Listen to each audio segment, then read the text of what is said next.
thing we always do. I said, I'm sorry. When have we ever done this to a guest? No, but wait a second. But then he says, and then Han. Oh, no, that's me making a phony phone call to Jessica.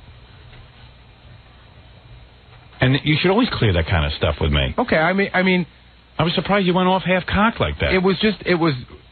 I thought of it in a second. I didn't have time to clear it with you because it was right after the show. And but I don't even mind that. But then he says, "Well, who knows when you're going to like something or not going to?" You know, it's like I'm a jerk because I'm inconsistent. Right. He always says that about you. Can't predict with Howard. So I said, "Well, just ask Howard." I can't read your mind. I said, I can't read your. He gave me one of those "I can't read your mind" speeches. The exact thing was, I said, "I'm sorry. I thought this was the kind of thing that you would like. I apologize." And then Jackie goes, "Hey, I think it's funny."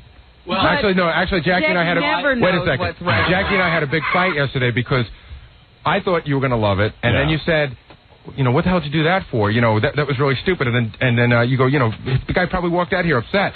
And then so you don't, you know, you're really bumming out at me. And Jackie goes, oh yeah, I saw him in the guest lounge. He looked very pissed off. Jackie, what do you? So Gary told me about it, and I thought it was kind of funny. I really did. You know. Well, Jackie was totally confused by the whole thing because he says, "Oh, what's the big deal? It's fine to do that." And I go, Jackie, one day... We don't even know this guy. We don't know this guy. One day you'll have a show. You tell me if you're going to sit and jerk around the people that you like. Come on. But what are you talking about? Come on. We do know the guy a little bit, you know. No, I don't know him. And Howard doesn't know him. And you don't even know him. Yeah, well, you went to lunch with him one time, Jackie. Okay. The point is, I didn't think it was as big a deal as... I didn't think because Jackie is busy hounding everyone for autographs in the hall. He can't get autographs. The point was that whether I was wrong or right, Gary played it for me, and I did think it was kind of funny. Jack, you have no ability to read people. I didn't say I did. You really don't. That's one of your...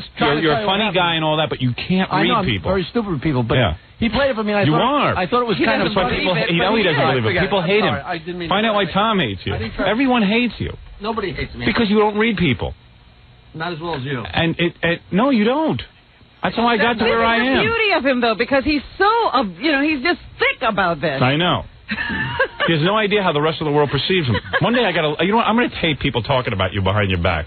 You have no idea how I have to defend you. And people go, why do you defend Jackie? Oh, I have to. I have to. Yeah, Jackie, we want you here. I'm the idiot who likes you. Actually, I should say Howard wants you here. Robin doesn't even want you here. Oh, that laugh goes right through your back. But anyway, well, she's honest. Anyway, I'll tell you something. Every human being walking isn't a threat to her. Yeah, you threaten me a great deal, Jackie. You said it, not me. You do. Anyway. No, stay with Jackie. So Fafa Fooey is now going around playing practical jokes. He's supposed to be my guest relations and make sure everybody leaves here happy. Didn't we say this to him last week? So Mike Judge ends up being here cutting IDs. For how long? How long do they keep him? Well, 3 minutes and 20 No, that's how long the IDs last. The guy has to sit there and record them on top of the other ones he had to record for us. He did the real one? Yeah, Gary thinks it was 3 minutes and 20 seconds. What am I, a dope? Don't treat me like a moron. Wait a minute, you just said you weren't going to raise your voice. Don't treat me like a moron, though. No, I said it was 3:20 extra. I see. And you promised you weren't going to raise on top of the hour and a half that he'd already done here. Didn't you just promise you weren't going to raise your voice? I take it back. I can't. There's no way talking to you without raising my voice. And we had just gone through a whole thing where we had to chastise Jackie and Gorillo and Gary. The treatment of guests and how they're supposed to be treated. A flunky. Mike Judge, you better pray Mike Judge comes back again. He will. All right, we'll see. John had lunch with him yesterday, and he said he'd love to come back. Good. Pretty upset at lunch. Shut up. Jackie, was like, hey, it's okay, man. I don't know why anyone here ever asked Jackie his opinion about anything. I know. It's just wrong. People. So anyway, I sat there, and I was just shocked that Baba Booey had done this. Booey. So I expressed it. I just said, I don't think what you did was right. I think it makes me look bad. I think if I went on a show and I did an hour-and-a-half interview... Yeah, doesn't he know that if something happens in here, everyone perceives that you did it anyway? But Bob Bowie's like, it's not like it's a big star. I go, would you do that to Arnold Schwarzenegger? I go, well, it's just Mike Judge. I go, no, it's not just. To me, Mike Judge is just as talented as Arnold Schwarzenegger. But what does that have to say? It's just No, I didn't say it's just Mike Judge. Arnold Schwarzenegger is... I'm not saying that what I did was right, so before you guys leap down my throat, which you're dying to do, let me explain. We're doing that already. I know, but I'm not saying that it's and we're not leaping down your throat. But I'm saying that Arnold Schwarzenegger is different because Arnold Schwarzenegger is not a comedian. Oh, Arnold Schwarzenegger. So would you do that to Eddie Murphy? Goldthwait. I might. You might do that to Eddie Murphy. You would sit there and jerk him around. I wouldn't do it to Eddie Murphy. All right. You wouldn't do it to anyone. Why would you waste someone's time like that? And you know what? I turned to Jackie afterwards. I said, you know what this is about? Gary wanted that Beavis and Butt-Head ID for his answering machine. That's just not true. It's just so true. That's just not true. Then true. why was one of the goofs, it had to be an answering machine message for you? Because it was one of the... Why did you get it for me? Why did you get a Howard answering message? It could have just as well been that. Oh, but it was your answering message. You're very wrong about that. To take it and burn it. I don't ever want to hear that on your machine. And you won't, but I could have... What? I called last night. It was on his machine. He's lying. Is that right? Jackie, shut up, you fat bastard. The point is, though, Howard, if you had that's what he did yesterday. Excuse me, if you had liked it would have been on his machine. Believe me, if it had gone over, it would have been on his machine. Admit that. And if I wanted Howard... It was all about getting Mike Judge. You know what it is? I laid down a rule. Gary is not allowed... Howard! Gary is not... Jesus Christ! Gary is not allowed to ask the guest for answering Howard, would you let me talk? Gary was doing that. Yes, and Mike did it once. Once. How many times did I do it? Would ask. I put a stop to that. How many times did I do it? And I must tell you that this was a way to get a Beavis and Butt-Head answering message. If I wanted and I say, hey, if Mike Judge is a good pal of yours, then you do whatever you want. Do it off the air. Go to a studio. And I could have. And have him cut a message. I could have. And Howard, I could do that tomorrow. I could do it tomorrow and you're no longer working for me. I could have easily said, hey, Mike, do an answering machine message. That's not what it was about. Okay. There's 5 other jokes in there. So 5 other jokes, but one of the jokes is an answering message for you. It could have been anything. anything. Let me hear what you had Mike Judge cut. Where is it? It's up there. All right, these are them? All right, here it is. This is what Mike Judge... And when were you going to spring the joke on Mike? Never. Well, I was hoping he was going to get it. Oh. I knew that Gary must have been feeling some guilt over it because the way he came racing in to tell me about it. No, I felt no guilt over it whatsoever. I really thought it was a good idea. So I have a couple of ones that are not for station. I don't know if it's a problem. Howard's daughter Emily is going to be 10. You think you could just give her happy birthday? Her name's Emily. Okay. Then why are you playing it if it's going to upset you so much? Why are you jerking this guy around? And why you put my daughter Emily needs a Beavis and Butt-Head message? Howard, we just went through this. I told you I agree it's wrong and I apologize. And now you're going to do that to the guy. Guy's here hour and a half doing the show. Okay. Happy birthday, Emily. Poor guy's cutting. He already told us that this hurts his voice when he does it. And you could see the guy's already annoyed. He goes, hey, I don't. He just went, happy birthday, Emily. He doesn't want to be doing Beavis and Butt-Head happy birthday, Emily messages. He's being nice to you because he digs the show. We're agreed on that. I don't know why. So why do you torture my guests? But I already said it was wrong, and I already said I was sorry. What else would you like me to say, Howard? What do you want, Gorilla? We know where he's staying. Do you want to speak to him? No, I don't want to speak to him. I'm thoroughly embarrassed. Embarrassed, yeah. Well, you might want to apologize. Maybe you want to have Gary apologize. Why don't you have him sweep the studio? That's a funny joke. Have all my guests come in and sweep the studio, clean up afterwards. They can help Fred clean up the carts. It's becoming a gauntlet for the guests to get out of here without being sabotaged. Well, they don't have to get past you, Robin. You're gone before they are. At least I'm not bothering anybody. Okay. Howard, don't play anymore because it's happy birthday, Emily. Yeah, how's it going? Howard needs a birthday message for Emily. Well, you'd have to play the entire thing to get it, but don't. This pains me. This is painful. Howard, I already said I'm sorry. What's left to do? What is left for me to do besides apologize? I want to hear it. It's just sit and listen to you. I want to listen to your work. I want to hear you jerk around Mike Judge. I happen to know for a fact we're already over the 10-minute limit. I want to hear you. I want to hear you jerk off Mike Judge. We're over the 10-minute limit, and you promised. I want to wallow in it. I'm suicidal over it. Do you need me here for it? Gary's one. Balls, it's hard to get kissed on this one. Yeah, he's the one who's always telling you that. Yeah. Well, now I know why. It's hard because of them. Yeah, not because of me. Right. Let me see. I'm trying to think of something I could say. This is great. He's this is what they give working here. He's working. He had to come here and work. For his stupid joke. Ooh. Jesus Christ. You know, somebody called me up last night and said, what is with Robin? Does she have a vendetta against you? Because she worries about the show, too. One of your friends? Oh, no, it was one of my enemies that called Robin. You mean she's wrong for being upset about it, too? No, she's not. She should be like Jackie. Hey, he's a good guy. She's not wrong. Jackie, you don't see the problem with this? Did you ask me a question? Jackie, you don't see the problem with this? I tried to explain before, but I didn't get it. Oh, it's funny. It's funny. It's a real joke. I'm not saying that Robin's not wrong for being upset, but she, you know... Fred, do you see the joke in this? I think I see your point. Yeah. I wouldn't have done it to the guy. No, I wouldn't either. But I'm not a good judge of that kind of thing either. Well, yes, you are. Why are you putting yourself down? Are you I just wouldn't do it. I'm trying to give Gary an out, but... Why does everyone want to give Gary an out? He's got to know what he did wrong. He's childish. See, he doesn't want to get the kind of calls to Gary's phone that I get. Gary knows he did wrong. He doesn't want people saying he's got to diss Gary. Poor Mike Judge. I don't know. What else you got? Or should I say something more? I mean, what should... The guy's just trying to be accommodating. Yeah, he's being accommodating and nice, and he wants to please you. Your name is in here. He's talking to your daughter. These are only going to upset you more. If it's too painful for you, you can leave. I want to hear it's going to be too painful for you. So then what? Don't worry about me. I'm a big boy. I can handle it. But why would you want to torture yourself? That's the way I got to be. I want to know what's being done behind my back. I told you. By my producer. My producer. You are no longer my producer. I am demoting you. You are a paid intern. Okay. All right? Don't call yourself producer anymore. When you call up for guests, say, this is the paid intern. I have to go outside and take my business cards and cross out producer. Cross out producer. And write in paid intern in crayon. Fred is now the producer. I want to be the producer. What is that, Gary Puppet? I want to be the producer. Wait till you hear the message that Mike cut for Gary's unborn fetus. Was that right? Unbelievable. Funny, though. It's a birth announcement. Pretty good. I don't know what to... Okay. Should I say something about your dad? Your dad's cool. Your dad's cool. Oh. Your dad's cool. Poor Mike Judge cutting birthday announcements at my radio station. It gets a lot worse. Ay.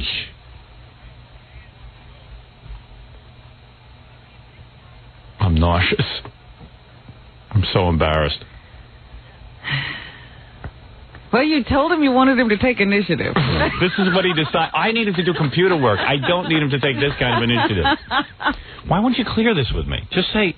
Because it was right after the show and we were going right in. I always would, but it was one of those things that was a spur of the moment. It's the first time you've done something like this. That's right. And it's a disaster. I can see that. What is it, Gary Puppet? Howard, you think that's bad? You should have seen what he did with Bruce Willis. I heard him on the phone. He said, "Hey, Bruce Willis, between takes, could you make a video commercial for my dad's ice cream store? Push the rocky road."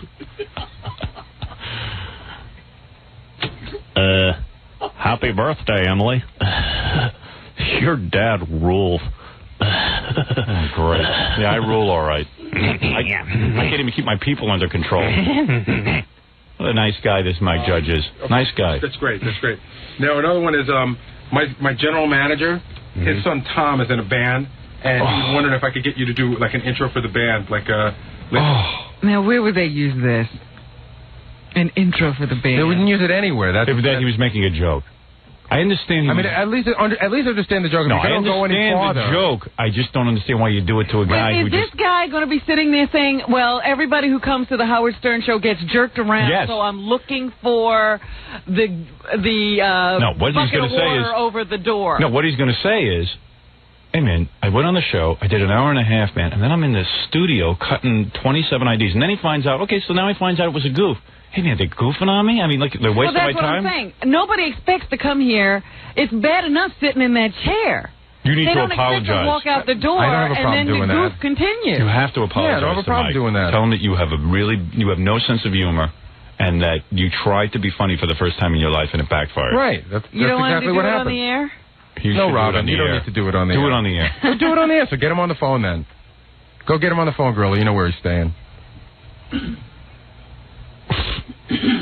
He expected to publicly humiliate him, so he should publicly apologize. Right. Not a problem. You public... I'm not hiding.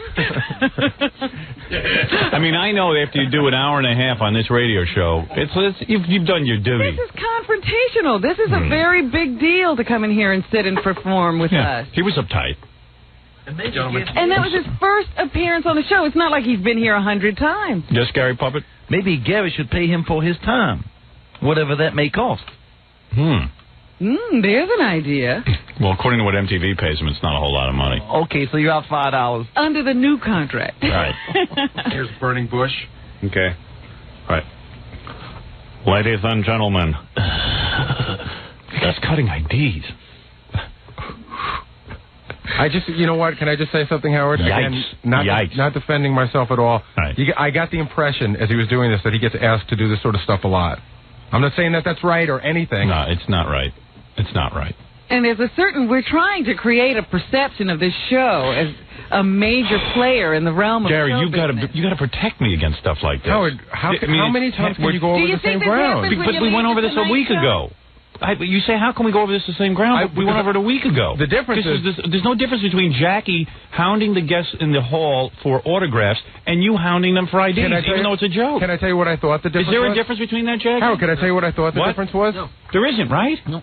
Can I tell you what I thought the difference was? Jackie, is there a difference between you asking someone for an autograph in the hall and asking... Do you need anybody here? Exactly. Actually, I want to hear it. It's much easier to give an autograph than to do this. Yeah, I'd rather Jackie ask for autographs. But can I tell you what I thought the difference was? What? You want to know? Yes. I thought that the difference was that this was at least for the air and that Jackie's wasn't good for anything except for Jackie's notebook. Oh. I mean, that's really how I saw the difference. Okay. I didn't see, I wasn't out to pester the guest. I thought your heart was in the right place. At least it was for the air. I wasn't doing it. But don't pester the guest. All right, let's end this. Wait a minute. Let's go with another theory. That he realized what Baba Booey was doing. Yeah. And then got pissed. Yeah. Is that what he wanted? Yeah. In other words, let's say the result of the joke was Mike getting pissed, and then you go, "Hey, Mike, I'm doing a practical joke." I didn't think Mike would get pissed. I thought he would just say, "I'm not going to do that." But thanks anyway. So he would have been angry. Yeah, of course he would have been. So Why would he say no, Gary, unless he was pissed off and didn't want to do it? So the goal was to piss him off. Yeah. I don't understand that. I understand that if the guy wouldn't do the show, but the guy's into doing our show, and he likes me, and he likes the show. So, any way you look at it, he was going to get pissed. What?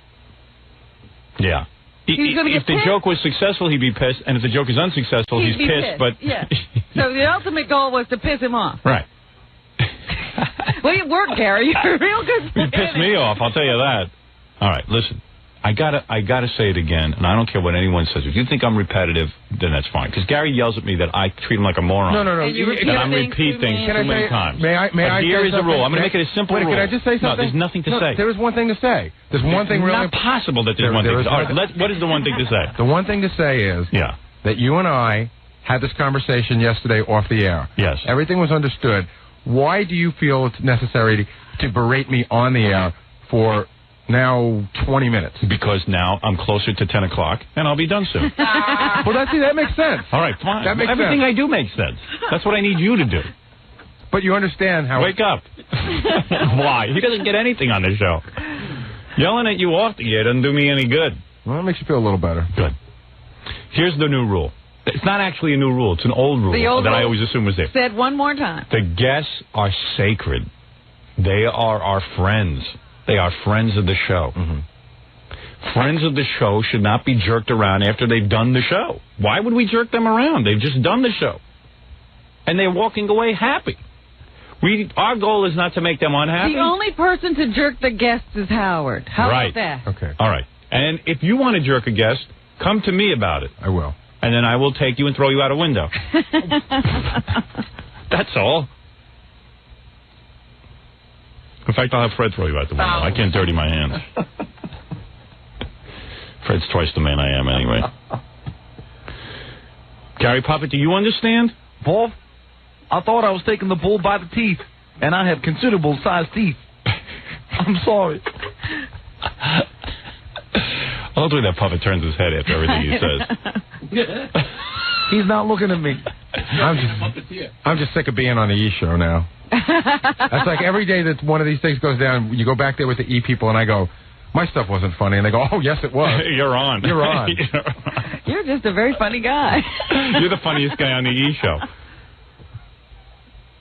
I like when the puppet stares at Gary and Gary won't look at the puppet. It's the funniest. I think I intimidate him. You refuse to look at that puppet. Look into my eyes. You are getting sleepy. You are getting sleepy. Oh, I don't have to try that hard. You are asleep. So Gorilla got Mike Judge on the phone? He probably didn't even hear you. No. He's another worthless one. Well, anyway, I do feel bad for Mike Judge. What is it?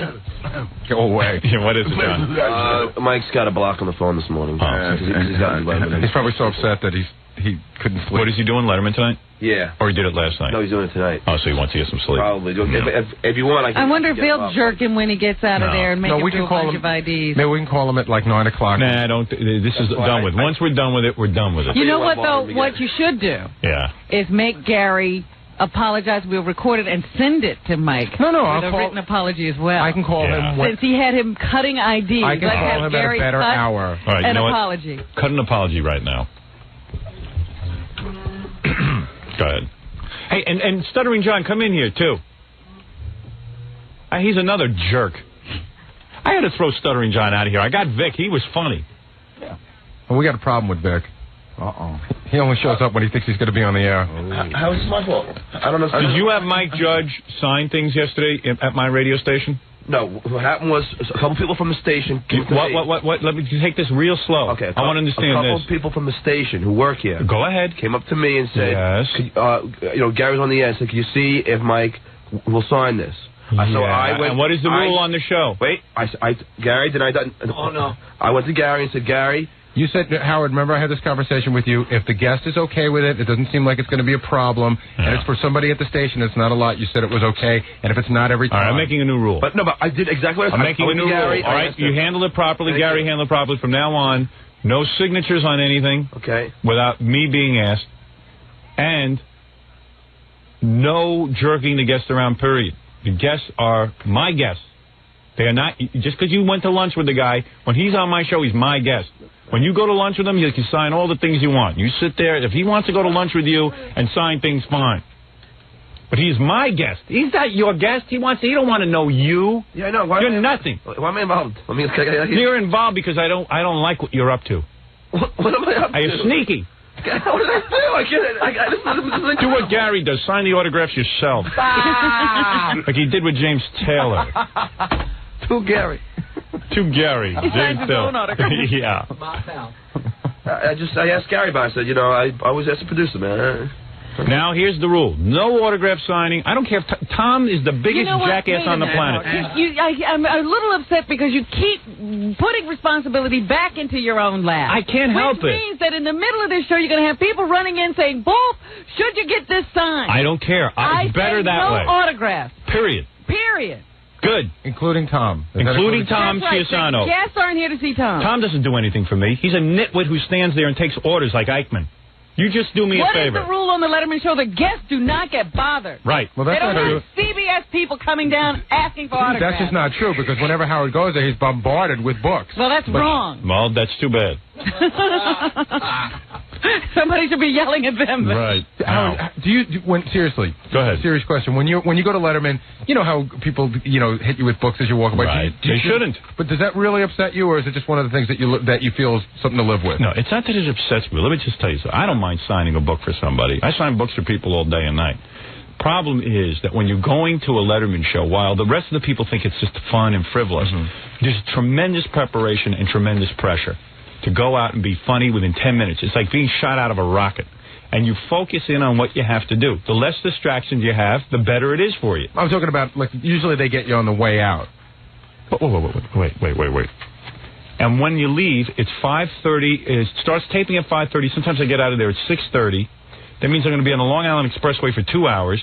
The sooner I can get out the door, the happier I'd be. It doesn't make me unhappy to sign the things. I'm happy people like the book. But at the same point, if I could just get out the door, I'd be happy doing it. I've signed enough books to gratify my own ego. I don't need it everywhere I go. Go away. Why don't you go puke on somebody? Oh, my God. Oh, God, is he disgusting. TV. It's not that it bothers. I mean, I'm happy people enjoy the book. Don't get me wrong. It's just that if you could avoid it, you'd want to. By the same token, I think those are rather ancillary. You don't have somebody in a blue jacket, one of the pages at NBC at when you do the Leno show, coming up with a bunch of books for you to sign. Actually, that's exactly what happens. That's not what happens. It is. It happens. No, it isn't. I've seen it happen. Well, I haven't, and I've been there more than you. And quite frankly, I don't care what goes on at the Letterman show. No, it was just a question. That's all it was. What is it, Gorilla? I really hate to do this, but everybody's calling on the phone saying on the E! Show, when Tim Allen was here, that Gary was getting an autograph for his I'm sure. wife. For your wife? No, I got it for a friend. He had pictures, and they said, "Does anybody want an autograph?" So he had 8 by 10s with him. Oh, he asked. Yes. If anyone wants that's fine. If he wants to sit there and sign autographs, that's fine. That's his business. That's okay. Sometimes they bring 8 by 10s, and like Pamela Anderson brought posters. If she has nothing better to do than to sit there and sign her own picture, then fine. Let her do it. Who needs autograph? They said, would you like some autographed Playboys? I didn't get one. I got one for Ralph and for Tom. That's fine. But if Tom comes up to you, our esteemed general manager who has nothing to do all day, and he sits there and he goes, "My son really likes Baywatch. Can you get me a signed autograph?" Like a mental patient, just say no. When Pamela Anderson hangs out with you, Tom, she'll sign autographs for you. She's a guest on my show. That's all. Simple. Now there's I got no problem. Everyone can walk in. There's no confusion. Any person who comes on this show now knows they can walk in and out of the building unencumbered by practical jokes and autograph seekers. Hey, guests, it's safe to come back on the Stern Show. I've cleaned everything up. Gary's under control. Gary's under control. My producer is now relaxing. We're up to 33 minutes. That's right. I just wanted to let you know. No, that's 23. Subtract the 10. Those 10 don't count. Is that like going 3.5 minutes? That's right. You're 23 over. I'll tell you something. I've got problems on this show. There's no question about it. I've been very busy and I haven't had time to sit and lecture. You are no longer able to keep track of everything that's going on here because you've gotten too busy. That's right. Usually I used to be here till 2, 3 o'clock, but I can't. You can watch them. It's a big party here after I leave. No one here on this show has worked any place else. They don't know what it is to really work. That's why I never lose anybody. Who would work anywhere else? There's no work going on here. Howard, being here till 3 o'clock I need someone to produce my producer. Being here till 3 o'clock yesterday wouldn't have changed anything. I still would have made the same stupid mistake. All right. Well, listen. He doesn't need a full day to make that many mistakes. Okay, I understand. I need a full day for something else. All right, Fafa Fooey, you are not going to... Hey, can I unveil the Robin puppet? Yeah, go ahead. Where is it? Yeah. Hold on a second. Let me see. I didn't know there was one. Go ahead. He's got a Robin puppet. How he has the energy to make jokes now after his first joke bombed. He's on a roll. He's on a roll, all right, Gary Puppet. Hope this works. This is why I don't think any of your lectures make any difference. He's never cowed. What's he going to do? You just can't break him. What do you want me to do? You want me to fire him? No, I don't want you to fire him. So then forget it. He's past that point.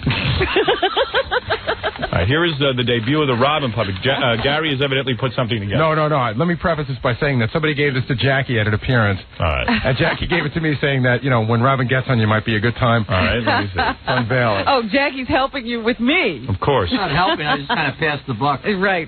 He the producer. So this is a Robin puppet. Not the most flattering thing. Oh, look at that. Very cute. Oh, my. You know what Jackie told me? The guy told us, see the teeth? Yeah. It's his grandmother's real teeth. It's his grandmother's real teeth. Oh, my. God. Well, it's got a lovely chest. Oh, yeah, you got to see this. Well, work it. Does it actually move, Jackie? Yeah, it's pretty tough. You got to look for the whole way up there. You can't even get your hand up there. That's the Robin puppet? I'm busy. There you go. Give it to Fred. He can work it. Fred is a professional puppeteer. You got to try and jam your hand all the way up that cardboard tube. It's a Robin puppet now. Well, that'll certainly make me nicer to you, Gary. Jam your whole hand up Can't there. make it any worse, Quivers. Oh, you don't know me. I've been going easy. Tight in here. What is that, Fred? I mean, Robin. Yes? Check them out. Where are they? I'm busy. Gary, you are an idiot. What is the matter with you? Howard, you must get on your people. They're out of control. Jackie, shut up. Wow, nice job. I can't move the teeth, though. Yeah, well, that's with his grandmother's teeth. You can have Ralph work in the mouth. All right, very good. All right, Gary, repeat after me. I will not pick my nose without making sure Wolfer wants me to. I will put guests on a pedestal. I will look up pedestal to see what it is in the dictionary. I will figure out why you yell at me on the air. I will pout and be moody I will pout and be moody. To show my interns. That I am the world's worst example. All right, thank you. And you guys said I would never repeat again. I repeat like... There you go. Often. All right, Gary, you can leave now. I'm done with you. Leave. Are you ready to go to the next piece of business after these commercials? Here's burning bush. Bush.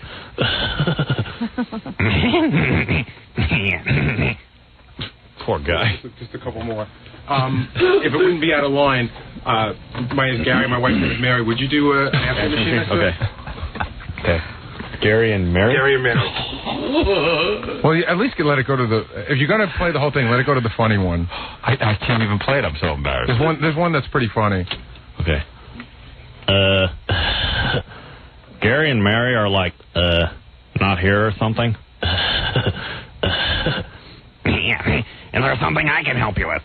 Guy's working.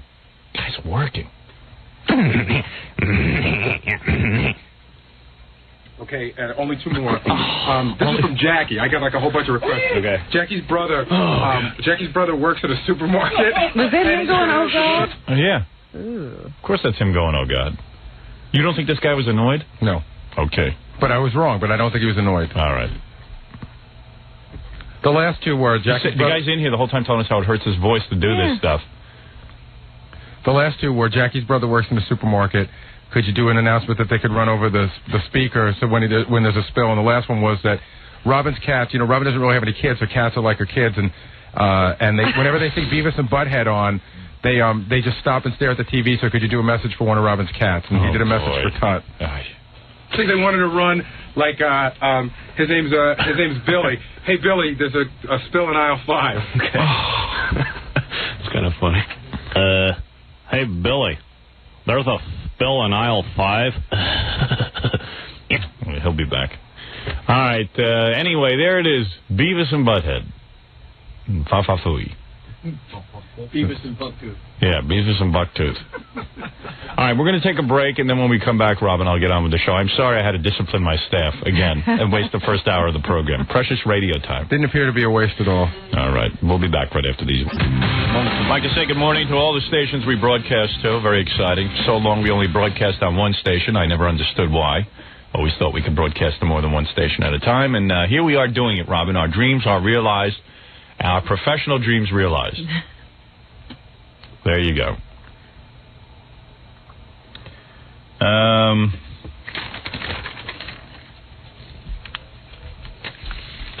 All right. Yes. That's your former running mate. Yeah, working on I know. I got it. Thank you. Thank you, Papa. It's Fa-fa-fooey. A couple of reminders, show reminders. First of all, on the E! Show tonight, the world premiere of the Jackie Puppet. Everyone has been going nuts waiting to see Jackie Puppet. Oh, he hasn't been shown yet. No, he hasn't. I saw it yesterday. 2 days ago, actually. I buzzed in on my computer. Thank you, IBM, for setting up that video link. I actually watched it. It is a scream. To see Billy working the Jackie Puppet is truly a joy. So tonight it's the new Paul Winchell of the 90s, Billy West, and Jackie Puppet. I think everyone will love it.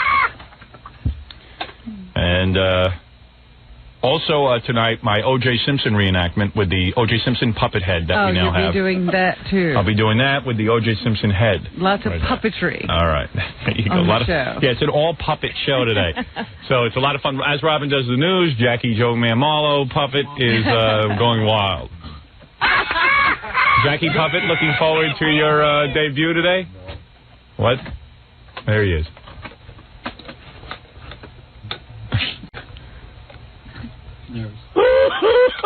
Yeah, okay, there he is. Jackie Puppet. That always gets him. All right.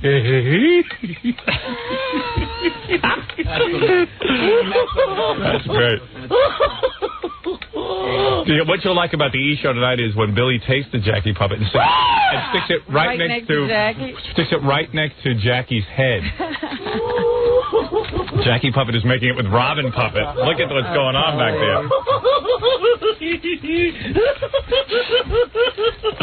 He's having some of the Robin Puppet. Kiss me.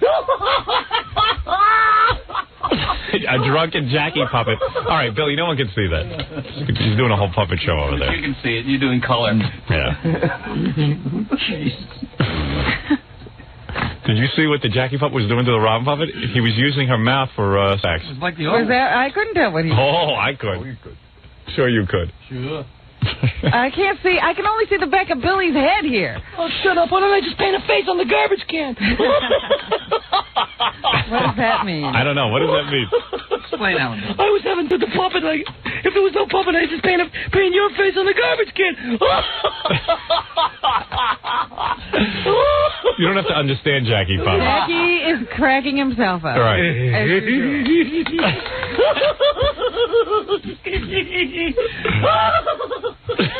That is so frightening. What's more frightening, the face Billy puts on when he does the puppet, or it's a little both. Or the Jackie puppet itself? He takes the Jackie puppet and he throws it in Jackie's face. I know. He always runs over there and sticks it right next to Jack. It's great to see the two of them. The two heads side by side. Anyway, that'll be on the E! Show tonight. If you don't get E!, let's face it, your cable company's screwing you. And they do it just to get to you. I don't know why they don't give it to you. Don't know why. They are all hostile to their public. They have 47 channels with religious shows on. Get a dish. Yeah, you got a dish, huh? Yeah, they're great. But I still don't like the concept of a dish, that only one TV set works on the dish. I want the whole house to be on the dish. Yeah, you still got to have cable running through everything. So you can get regular channels. This is a mess. Yeah, you still have cable and... Yeah, but you don't have to whimper to some company about what programming you want. They give but the problem is, they give you it all. Where you have the dish, that one like, what do you and your wife just sit there and watch the same show? Well, we're in and out. You know, I mean, we don't just sit there together and watch TV all night. What if you want to sit by yourself and watch some TV? And she wants to watch something else. Hasn't been a problem so far. I mean, you know. Yeah, but I got like 3 kids. I got a housekeeper. I got a wife. I got 27. You had one more box. That's what I understand. You know, there's the control box itself. You get an additional one for a little more money. Yeah, but I got like 12 additional boxes. Huh.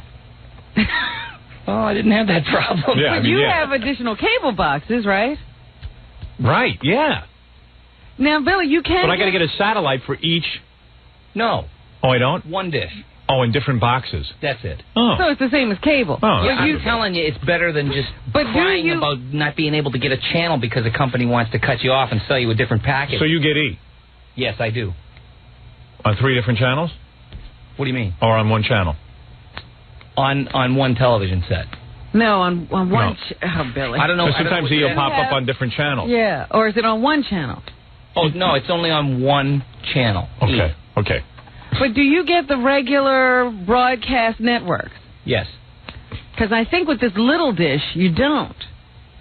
It doesn't give them to you, but you have it because you have an antenna in your house that just... Is that you clicking the pen, Billy? Oh, I see. All right. So you have to have an antenna to get the regular broadcast channels. Yeah, I already got that, so. But I want to get the broadcast channels on cable. I can't get that. I'm in the city. Yeah, but I want to get the broadcast channels on cable because the reception is better. Right. Here's the deal. What's going to happen is they're going to eventually, one day, and it should happen tomorrow, it should be like the phone company. The phone company was broken up as a monopoly, and it should be the same way with the cable companies. It's very simple to me. I don't know where our legislators are. Stan Dworkin's on the phone. I'll ask him. I want to know why they can't deregulate the cable industry. In other words, you got all the wires there. Let different services compete for your money, just like they did with the phone company. Same deal. I know you're thinking it through, but what's the difference? Well, that's what these dish people are supposed to be doing, providing competition but they're not. for cable. They can't, because as you say, you want the regular broadcast networks. Right. Why can't a dish pick up a regular broadcast network? I don't know. You want to explain that to me? I didn't understand it when I first heard it.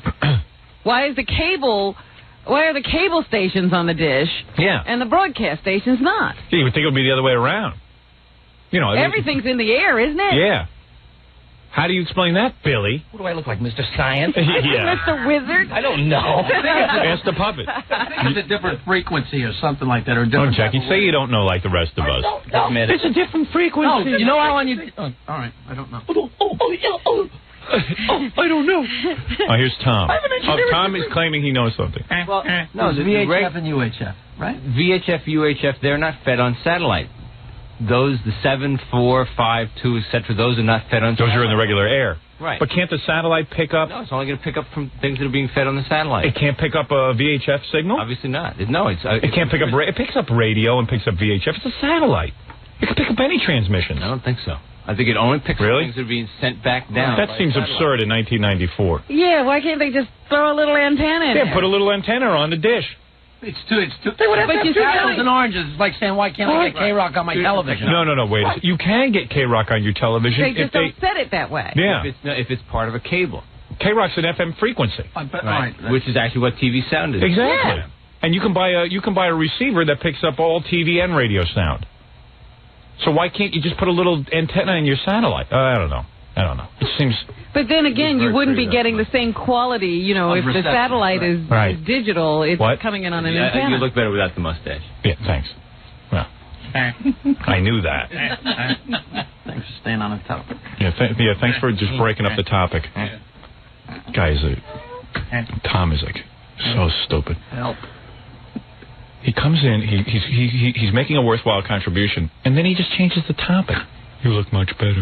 By the way. This pisses me off. Hey, on our phone, real quick, is, forget the satellite. Who cares with the satellite? I got my own problems. Sit there and worry about Can I just say one thing? Uh-oh. Can I just say one thing? After every time Billy explains the satellite, don't you find that you know less than you did before you started talking? Yeah, it's almost like he doesn't own one. Yeah, he's got it, and he can't explain. Like he read about it in a magazine a couple months ago. He owns it. He has no clue.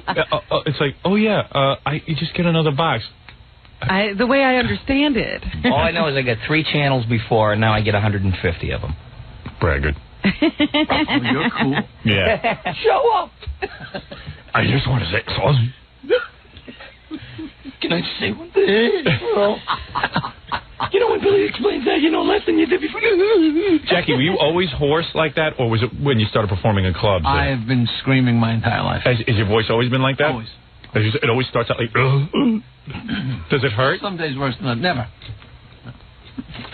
I wonder what he sounded like as a child. There's no early tape of death. Here it is. As a child, but... This is him. Now, where's the lugs? Is that in the other promo, Tom? Probably. I mean, I just listened to a promo that... Didn't have it in there. Well, everybody was saying was Monsters of Rock. And it's a dual sponsorship. Oh, I see. Right, it's not the after promo. Poor exactly. You feel like you have a heart attack during this. How does he keep up that energy? Zach, you know what's going to be great? After you get off on Monday, we're going to leave up all the decorations, and Zach is going to be doing... Oh, good. That'll be fun. That'll make a lot of sense. Set the mood. Yeah, right. We're decorating the studio for TV. We have pumpkins and, cool stuff. Dry ice. Yeah. The afternoon listeners will be able to enjoy it. That's right. Why not? Why shouldn't they? Where is the actual one where we talk about the shoes? It's the one that says is after work. Fred, I'm not sure which one. I think it is the after work party. All right, let's hear that. Let me hear that. Let me see. 92.3 K-Rock and Sam Adams are having a very special Halloween after work party. Hello there, this is Zachary, and I'll be your Ghoulies host tomorrow from 6 till 8 p.m. at Lock, Stock, and Barrel. That's at 14 Marble Avenue in Pleasantville, New York. And I'll have lots of free K-Rock collectibles to give away, including 20 pairs of those world-famous Lugs boots. Tomorrow from 6 to 8 p.m. at Lock, Stock, and Barrel for our very special Halloween after-work party. You got to understand the after-work party. Best beer in America. All right. So you don't have to do anything. You just come in and give you a pair of shoes. So, you just walk in and you get shoes. All right. That makes more sense. Oh, that's fine. I mean, it's a weekday after work kind of I think it sounds very big. I mean, it sounds like a real wild happening. 20 people will get some shoes. Yeah. So you're saying 20 lucky listeners will get a pair of shoes? Will they be in their size? Is it the first 20 or is it an indiscriminate 20? You have to get your feet in no matter what size, Rob. I see. They just give you a pair of shoes and it's up to you to get your feet in them. There's this amazing psychology. When Robin asks the questions, they are so much more annoying. That's it. That seems to bother everyone when you ask your questions. Why is Mike? I just asked a question. I don't Robin's trying to learn about radio. It might be the sadistic delight you take in asking them. Can I quote Gary? I don't know. All right. So anyway, that's That's very exciting. All right. After work party as opposed to... I thought it was a costume contest or something. Yeah. See, that would have made no sense at all. What is it, Jackie Puppet? Did you want to say something to Tom? Oh, I thought you were chiming in. All right. I thought that you wanted to say something. All right. Well, very good. Thank you, Tom. Thanks for clearing it up. Big. All right. Always thinking big. Tom always coming up with the next big one. Promotions are incredible. I tell you, that's going to be big. Here's the new bumper sticker. 92.3 K-Rock, we give away shoes, and it's going to be out this spring. There it is. Why a guitar? Wait a minute. It was supposed to say, we got soul. That's right. We got soul. All right. Thank you. Get it? Hey, let's have some real fun. Anyway, so wait, let me just finish this.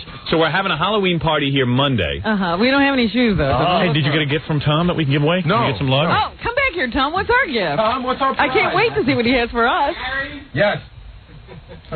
Tom, we need a prize. Seriously, we need a prize for the costume contest. What would you... Anything special you'd like? Yeah. Pair of shoes? No, come on. Besides the pair. Can I ask a question? CD player? Are you giving away one prize or one prize for each person that's like the best representation of you? Well, I think let's be realistic. If we're giving away shoes, we better have one prize. We better just have one. Howard, maybe three prizes. What would you like? Okay, here's what I'm thinking. Do you know what we have? Can I put on my headphones so I can hear how annoying Robin's being? Go ahead. I'm not saying a word. Well, Tom mentioned a CD player. That's a pretty good prize. CD player is a pretty good prize. That's good. What's the thing like that worth? Probably $300. All right. $250. That's good. That's decent. Better than shoes. It's a free CD player if you come and get dressed up. Half the people, that's a good prize. Right. Now, what else for second and third? Oh, a 6-pack of Snapple and... what about... there's got to be stuff. We'll come with a nice...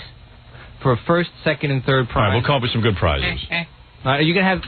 How about like a hair or something? Hair or radial keratotomy? Car insurance? Something, one of our sponsors can tie in with. Give somebody like a whole new look. New hair, new eyes, new car insurance. Case of sunbolt. What? Bottle of beer. Bottle of beer. Some Sam Adams, case of sunbolt. Hey, Bruce Sam Adams. So, all right, you'll work on it, Gary? Absolutely. You'll have a nice array of prizes. Tom, someone let me know by the end of the day. Maybe we can, dare I say, we can get involved with Iowa, get something like from them. Dare we say it? Absolutely. Dare we? Least anyone think we couldn't do it. Yeah. Absolutely. Right. Okay. Thank you, Tom. Okay. So we'll get some prizes, and the best costume. The best costume. What? Are we really going to leave it to him to get? No, Gary's going to get on top of it. All right, thank you. Because he needs some suggestions. Yeah, because he committed to nothing. But, maybe E can get involved, too. They can kick us some bucks. Yeah, you know what I mean? Joint promotion. I don't want to know what Tom would maybe we come up with. Maybe we can even try, let's get kooky, maybe like first prize could be a cash prize. What is it, Tom? Why can't you say those things before I leave? No, it's after I leave. No, we asked you for an idea of what we could have, and you came up with a CD player. That was good. You want? 3 CD players. You got it. Okay. Because you know what I had a vision of? I'll say it here now. Tom going back to look in the prize closet. Yeah, I know. To see what's in the bottom of it. Right. No, but Tom has committed to. That's very generous. Right. Very generous. Thank you, Tom. Tom. Thank you so much. That's almost $1,000 worth of prizes. And you know what? And we'll even throw in some Princeton Ski Shop gift certificates. Oh, all right. Now that's different. We want to make this party a party. Okay, thank you, Tom. I appreciate the help. Seriously, he's committed. All right. Maybe even a couple of off-size pair of lugs. There you go. Why not? That's looking like a nice package. Yeah, all right. package is good. Lugs are fun. Pays to rattle his cage a little bit. Embarrass him into it. You see, if we did that off the air, we'd never get anything. That's why you do it here. Okay, so Monday is the day of the contest. All right, now, are we looking for bikini dancers? That's correct. All right, now when is the audition for the bikini dancers? That would be Friday morning, be here at 7 a.m., but the auditions really go throughout the whole morning. Have girls called in to audition? Not one. Really? No. Why? Don't they want to be on TV? Well, yesterday we just told them to be down here, so maybe some of them are thinking of it, but they should call in. Once again, whenever we just sort of gloss over something, people don't know it's for real. Yeah, we're doing it for TV and for radio, obviously, so, Maybe Gary should put out a few calls just to make sure. Yeah, maybe some of those MTV-type dancers. Well, I mentioned one yesterday, but you didn't seem that interested in it. Who? The one that was here last time. You want a different one. You want some different MTV dancers. Yeah, I mean, but that's, she ain't bad either. Okay. Get a lot of them. Yeah, Gary, I mean, what happened to your list you used to compile? Well, I spoke to Howard about it yesterday. We He's busy playing practical jokes. We thought we might want to guest. get some new people. All right. I mean, we had an opportunity to have some people yesterday. All right, so call Gary for that. And then anyone who stops by, Gary will go out, and if someone has a decent costume, we'll bring him in, and then we'll judge them, and then give them prizes if they're good. CD players and junk. But we're going to have a definite time on the contest on Monday because you just can't let people come out. 7:30. Right. Between 7:30 and 8. Okay? How's that, Robin? 7:30 and 8? Yeah. Good to me. Hey, I got to take kids were really out of control. I had kids in my shop class. I mean, when I was in 9th grade, these guys were 18, 19 years old. I'm being serious. They should have been working. Yeah, they should have. These guys with full facial hair and, full genitals. They should have had jobs. Yeah, and they would pull their pants down in the middle of class and fondle their genitals. You do that here. So. Yeah, well, but this is my job. It's different. The older you got, the scarier shop classes got. Yeah. In high school, I didn't take shop classes, but the shop teacher in our high school was, like, notorious. He called black guys spear chuckers. Really? To their faces in front of the other class. He wouldn't have done that in Roosevelt. Oh, man. Well, yeah, he was on a practically all-white school. Yeah. No, it wasn't. It wasn't. It wasn't? Really? And everybody loved him, including them, but he was out of control.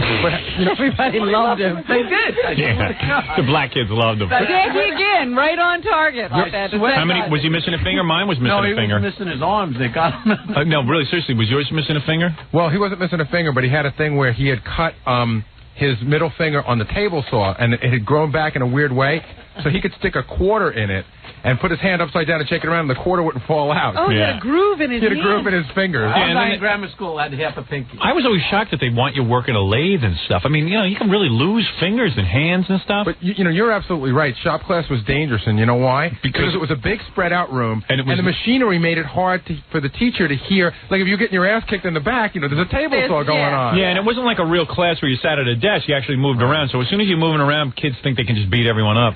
Because I got choked. In Roosevelt, there was this big black guy named Irvin.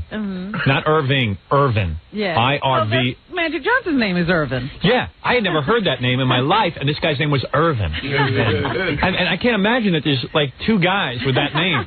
Irvin. What? Irvin. Yeah, it was E-R-V-I-N, actually. E-A. Yeah. Irvin. And this guy Irvin used to beat me up all the time in Roosevelt. He used to beat up me and a guy named Carlos. I remember it.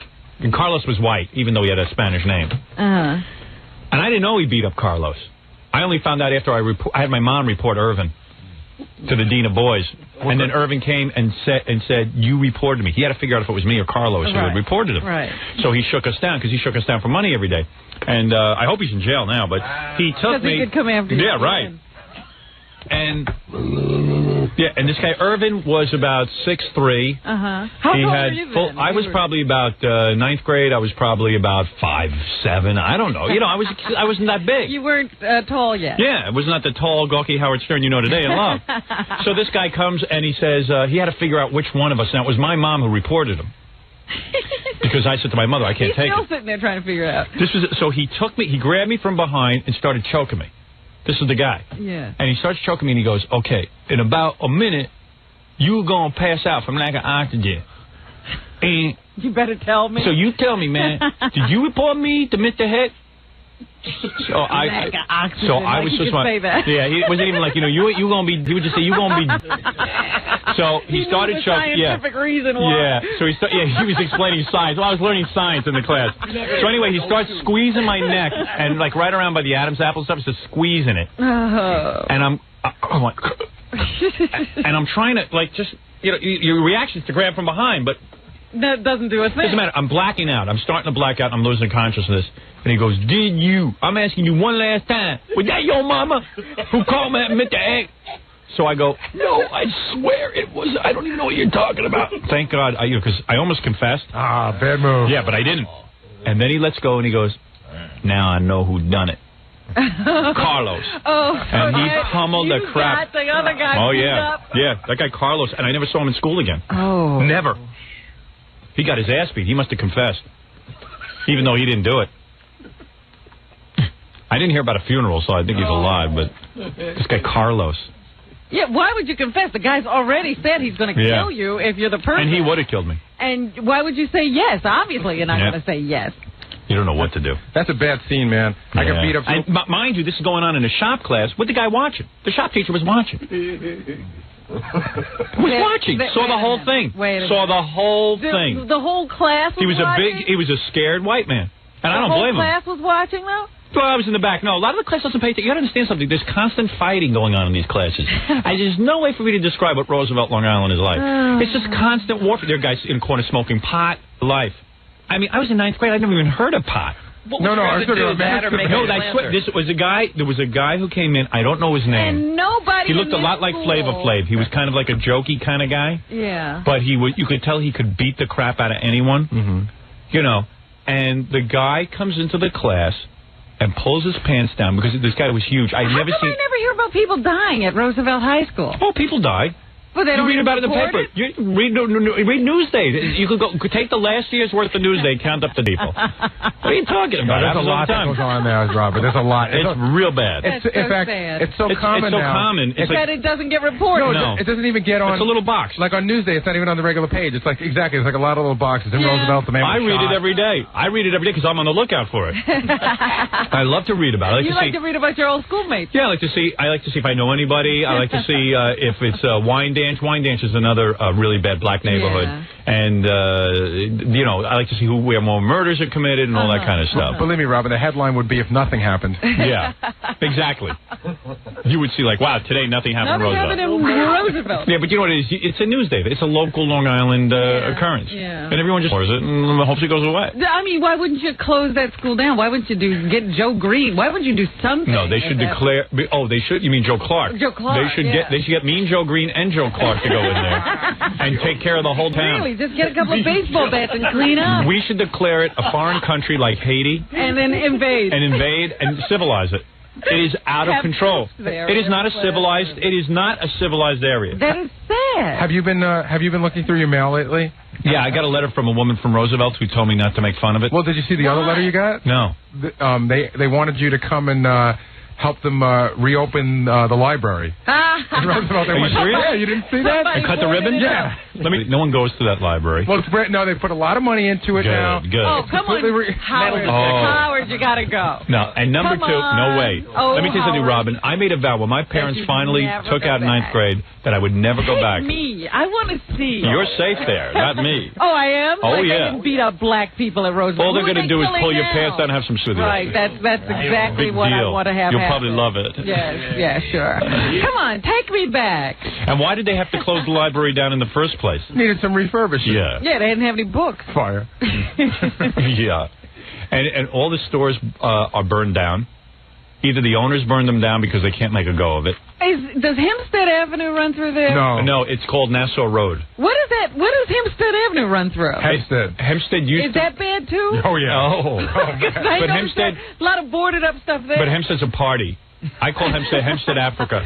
Hempstead Africa is a party next to Roosevelt. Really? Hempstead is like a nice place compared to Roosevelt. Hempstead still has businesses. Yeah. But they'll be gone soon. But it still looks kind of... But Howard's right, because on Nassau Road, there's like all boarded up movie theaters, and there used to be an A&P. There was this A&P, and every week it burned down. Someone would buy it and not make a go of it and burn down. So now there's like no supermarket. So I don't know where the black people shop. They must have to go into Uniondale or something. Where do the black people shop? Right on Nassau Road, right on the Uniondale-Roosevelt border, they just built this whole new complex. Oh, really? You know, it's brand new, but you could tell. It's already getting a little wear and tear. And they used to have a place called the Roosevelt Diner, which was really cool. I used to go there and get French fries and egg and put ketchup. And it was just like a really cool place to hang out. And then all the windows started getting blown out, and it was like being in Beirut. And my parents. Like, they didn't know? They didn't know. Everything's fine. My father, I paid $14,000 for this house. It's almost paid off. I got to move to somewhere like Rockville Center, pay $50,000 for a house. What are you, crazy? Shut up, you moron. Oh, man. Yeah, so it's pretty wild, but there's this place, there's Nassau Road. That's where the big town is. But And then I told you the movie theater. I used to go to the movies every Saturday at the Roosevelt Movie Theater. Right. So one day I'm there, and I thought a milk dud flew by my head. It was a bullet. The kids were shooting bullets. Stop it. How old through were the you screen. then? I was about 7th grade. They were ahead of their time. Yeah. So they shot up the screen, and what it is, screens are really expensive. You don't realize what a movie theater screen is. That's their biggest expense. It's evidently, you know, it's got to be hung the right way, and it's a whole thing. Yeah, it's what is it? Silver Flakes? I think it's Silver Flakes. Yeah. So they finally said to everyone, you know, they made an announcement, look, we're going to have to close down the movie theater if the kids keep shooting the screen. And they said we'll close it down. And, well, they did. Yeah. They replaced the screen about 100 times and they gave up.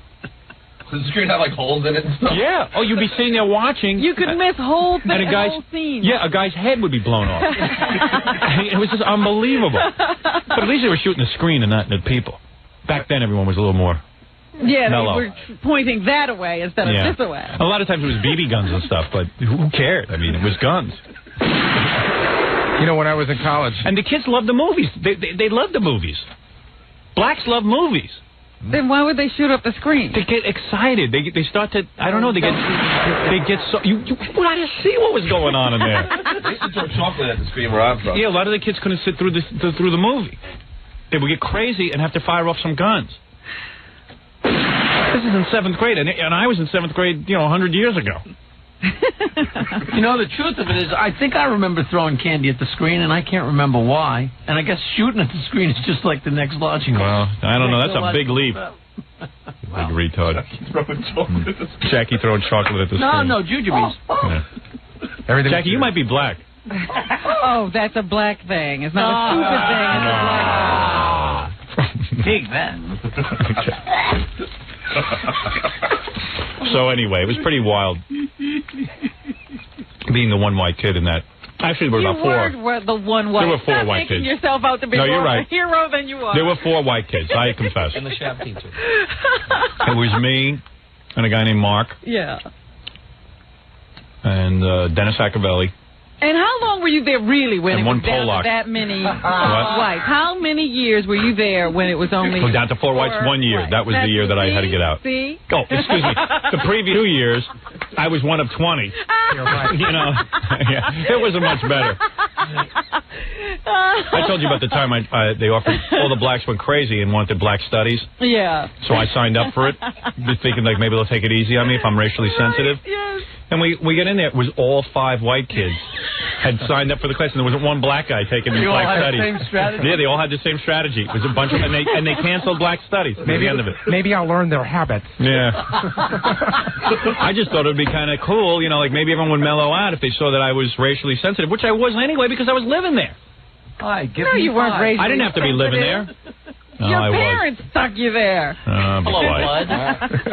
You know, Mr. Racially sensitive. I didn't talk like that, yo, Blood. I talked like a black guy. I don't. Hey, man, come on, Ivan, don't do that to me, man. That's how I talked for 3 years. That's why they beat you. They hate that more than they. No, they don't. Everybody talks. They talk like that, and they're not from the South. So you were the original Wigger? Yep. Hey, man, what do you know? No, I was such a Wigger. He didn't dress the way they did. I was such a Wigger. His parents wouldn't let him. I was such a Wigger that, I mean, I handed down, you know, I can't even do it no more. Man, come on, man, I didn't tell my dad about you. If he had ever done it, he'd be able to do it. I swear, come on. Well, in fact, when you first met me, remember how good a black impression I used to do? That's like wearing off now. I was the Wigger. And well, you went to Uniondale. Didn't you start talking black? Well, you do. I had it just out of self-defense. Only when you're around black guys, you start talking because you feel like, you know, like I was in a class and the teacher couldn't calm the kids down, so she said, "We're going to have music." It's like going to France. You speak French. Right. She said, "You're going to have music appreciation day because none of the kids could calm down in class. Everyone bring in their favorite record." So stupid asked me. all the kids have brought in like Motown, you know, Diana Ross and Otis Temptations, Otis Redding, Wilson Pickett. Yeah, Marvin Gaye. Yeah. I get in there. I just discovered Sgt. Pepper's that summer. And I get up and I go, obviously it can't. I'm like, well, man, I found this really good record, you know, and he told like this, and I said, this is a really good record, and this here Sgt. Pepper's Lonely Hearts Club Band, and you had to stand up in front of the class and put it. Put the needle on? Yeah, and meanwhile your hand is shaking. You put your hand on the record. You can't even cue up the record, and then I start playing, you know, Sgt. Pepper's Lonely Hearts. I thought they were going to kill me. Everyone started booing, and then I learned that I bring in like Motown, which I did. Hey, man, I really did, because I felt self-conscious bringing in a Motown record. I really wasn't into Motown. I was into the Beatles. And it might seem patronizing. Yeah, right. So, like, I was sensitive to that. Why couldn't you stand up there and stand up for what you believe? Oh. This was the music you liked. Man, I discovered the Beatles, and you had to talk like this, you know. Oh, stop no, that's how you talk, man. That's how you talk, like this. They were beating you anyway. You might as well talk like a white person. Yeah, but you try to fit in. Like, even in class, when the teacher would call on you, it was cool to be, like, really stupid. Because if you acted like you knew the answer, all the kids would goof on you. So I'd be like, hey, man, I don't know what that is. That's like, you gotta talk like that. You have to talk stupid. Say what? Yeah, say what, man? No one said say what back then, though. That wasn't the expression. Oh, that was... No. Before. That was Jackie's expression. Yeah. Say what? But it was weird. It was weird. And I remember, like, when I see white kids, I talk white, and then I would talk black when I was in school. Hey, man. Hey, man, how you doing? How you doing, man? Hey, Irvin, come on, man. Come on, man. I gotta eat my lunch, too. How come we can't find this Irvin? You know, we've looked for him a number of times. I know. I don't know his last name. You are lying, I think. Why would I lie to you? How could you make that up? Because you read it in a book, just like that Vietnam stuff. There's a lot of guys. Yeah. Wait a minute. No. This is my personal Vietnam. There's another guy who beat me up, but I don't know if I want to say his full name. His name is Ronald, but have I said his full name? No, I think you're talking about Zany. No, Zany Evans never beat me up. Oh, no. He was just wild. There was a guy who used to beat me up named Ronald Nipper. I guess it's okay to say his name. Yeah, why not? Yeah, what are you doing? If he beat you up, he beat you up. I just don't really want to run into him again. He used to beat me up a lot. We can't find these people. Did I ever tell you that? The guy used to steal my salad. Like, if I got by him by lunch money, he'd come over and just take his hand. But wouldn't you like to ask them what the hell they were beating on you for? I know why they were beating on me. But I mean, just to hear them say it, you know. Yeah. What was it? Well, why did you pick on me? Well, why don't you go undercover and find these guys? Did I ever tell you that I got beat up in 9th grade bad, that I had to get stitches, and I got beat up in front of the entire school? Look, the teachers, too? Yeah, it was at an assembly. Oh, I got beat up at an assembly. So the whole school was assembled. And did the teacher stop it? Yeah, I bled all over. I almost got my nose broken. I ended up getting 5 stitches over my eye, but I bled all over. Black guys? No, one black guy. Right. I ended up bleeding. Oh, Jesus. You know what he did? I ended up bleeding. Black guys can fight, man. Oh, can they fight? God bless them. One black guy was like a gang on gang. It is, though. You know what? Listen, I fought a lot of black guys. And when I say I fought, I hardly put up a fight. It's not like you're a great boxer or anything, though. These guys were like professional boxers. They could move so fast. I used to see guys coming at me like this. I swear to God, they'd come up and they were so wiry and everything. They just go, pow, pow, pow. Just all of a sudden, it would be like, whoa, I just took 3 hits to the head. He's right. They were all Sugar Ray Leonard. They fought each other, and then they'd get a hold of you and fight you. Robin, I'll tell you exactly what happened. Those you look like I don't know black people. You don't. We have to teach you. You know those lunchroom tables that come out of the wall? Yes. So what happened when you got beat up? Okay, you know those lunchroom tables that come out of the wall? Yeah. I was sitting at one of those, and the guy that beat me up had been in the school for a week. He came from the city or from Queens or somewhere. Yeah. He was new to the school. So we were watching this movie in assembly, and I'm tapping my pen, and he said, hey, stop tapping your pen. Hey, man, stop tapping your pen, man. And I said, I ignored him, and then he called me a name, and I called him a name, and he called me a name. And you fought back. No. You said names back. You're a jackass. You never say anything back. So that was like it, right? So then I just put my head down. We're watching the movie, so I put my head down. Kick your ass. And he came up from behind. I was in one of those things you couldn't get out of. Yeah. So he started punching me from behind, and then he took my head. I swear to God, I'm not making this up. He took my head and he started smashing it against one of those lunchroom tables. Oh, man. So I ended up getting stitches in the eye, but my nose... Let me ask you something. And what happens to the kid who does this? Nothing, right? We both got suspended for 2 days. You got suspended. Yeah, for you. You know why? Because they were afraid to suspend the black guy without suspending the white guy. I never threw a punch because I just never got out of the chair. You know what I mean? And they suspended you. But what they did is... nowadays, parents are smart. They just sue the family, they sue the school, they sue everybody. I'll tell you what happened. I could have been a millionaire. The principal of the school came over to my house. For the amount of beatings I took, I could have sued Roosevelt. Where were they going to get the money? Roosevelt You'd Public have been School. owed the money. Well, I could have been owed money at least. I would have theoretically on paper been a millionaire. The principal of the school came over to my house and said, "You're not suspended, but we'd like it if you stayed home for 2 or 3 days because we don't want a race riot." That's what he said. It was to make it look good. Because it was like the school was like 50-50. They didn't want to turn it into a whole thing. Yeah. But God forbid common sense should rule. The music teacher, the music teacher is the one who ended up getting over there, and my nose was like bleeding like crazy. I thought it was broken, and I bled all over this guy's suit. I mean, people said like I don't remember. Were you I was drunk? I was dizzy, but they said there was blood. The janitor yelled at me when I came back. See, I would have taken that guy. I would have taken that guy. If it was, if I was the governor, I'd have him executed because he is worthless. But he was one of those guys that was like he was so much bigger than ninth graders. Go to school with him every day. Well, my eye. Oh yeah, that's why school sucks. My eye closed and changed colors like in Rocky. It was like purple one day and then yellow. It literally closed. And I had to go back to school with one eye. And I'll tell you something. That's why I said to my mother, how the hell can you be doing this to me? Are you out of your friggin' bird? Why you put me through hell? What did your parents do when you came home? Well, his parents had no money. No. We ended up. My mother was freaking out because she had to come to get me at the school so she could bring me at the hospital because the school doesn't want to start stitching you up or anything. They don't want to be responsible. Right. So they said, come and get your kid really quick and take her to the hospital. So I went to the hospital and I got stitches. And then myself and my father and the other guy and his father had a meeting with the principal. And the other guy's father was very, like, belligerent and very, What do you say, my son? He was angry at me because, of course. Hey, man, he started. So it was you can't argue with that logic. What is it, Stuttering John? What are you waiting for? Oh, we got a black woman on the phone who's upset with you promoting racism. I'm promoting racism. Hey, I lived this. She got to that point. Darling, how did you get to that point that I'm promoting racism? Hello? Yeah. Howard, listen, I listen to you. I'm your biggest fan, but no, you're not. You really need to stop. You really do. Because, Please. No, first of all, wait. What was that statement that somebody talks black and talks white? And then you're doing You don't know what that means? No, You've never heard that before? Amos and Andy impression. Hey, that's how I talked in Roosevelt. No. I have a brother who just graduated Cornell Law. He does not talk black. He doesn't, okay? but go to Roosevelt. Everyone talks that way. No. See, that's an economic and a cultural thing. Just because you and Boy Gary were raised in poor neighborhoods, and that's truly the root of your problem, does not mean there are blacks out there who don't Darling, talk. I am sure there are, but I didn't grow up with them. Well, that is it's an economic... When I lived in Roosevelt, I had to talk that way.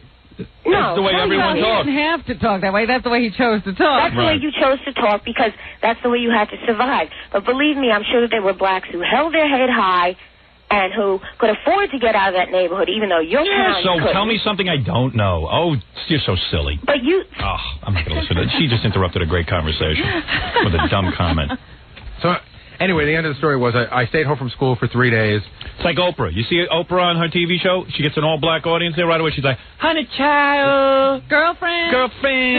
She just look at Dionne Warwick. Girlfriend. All of a sudden, when she's on that stupid show, that psychic show, she should be in jail for that show. That's got to be illegal. Hey, she's not putting a gun to anybody. They should lock her up. Man, you're taking advantage of dopes. Honey, I just got a prediction. My next album's going to go gold. Oh, how was the reading? Every time I see that Psychic Friends Network, I draw bars on my set. Pretend what it'd be like to see Dionne Warwick behind bars. That the FCC don't look into. Well, she's moving to Brazil, I hear. Good. With all the money, I guess. Yeah. Why, they don't have extradition laws? Yeah. I guess it's not illegal to get into psychic readings. $3.99 a minute.